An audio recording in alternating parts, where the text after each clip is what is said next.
The Moose Fire is still burning north of Salmon. Today, the U.S. Forest Service reports it has surpassed more than 100,000 acres. They say this makes it the largest wildfire in the United States. Local News 8's Evan Thomason gives us an update on the challenges. The Moose Fire rolls on, and it has now lasted almost a month and a half since it started in mid-July. There's no signs of it stopping anytime soon either. The growth has mostly been those inside islands of unburnt stuff getting smaller. There's more burn and less not burnt. Fortunately, a lot of that area is fairly moist yet. It's high enough elevation, it's held moisture. So we're optimistic that that will stay that way. The growth of the fire within itself started after crews were able to contain a good portion of the west side of the fire along Panther Creek Road to stop the spread across the creek. Overall, the north and east sides of the fire are still fully contained, but there are plenty of places along the west and south sides that are still exposed. The good news is that there hasn't been major progression along these fronts due to a natural blockade. What we have in there is a combination of drainages.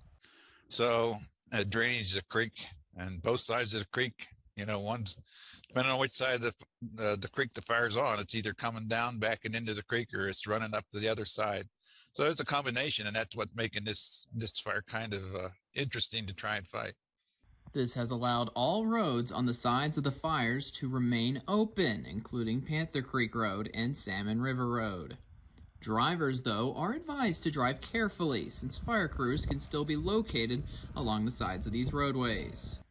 John Bear tells us that they are still expecting to have the fire fully contained by the end of September, but it still could last much longer than originally thought. There's going to be some danger up there till there's snow on the ground. And actually, there's going to be danger there next year. Even after the fire is finally out on the surface, the damage could be devastating to vegetation. There's things called stump holes, where a tree that was consumed by the fire on top of the ground, that fire will remain active going underground, burning out the roots.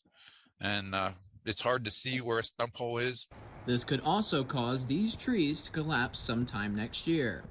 At this time, all evacuation zones are in ready status. Officials warn residents to remain ready in case they need to change the evacuation orders quickly. Reporting in Idaho Falls, I'm Evan Thomason.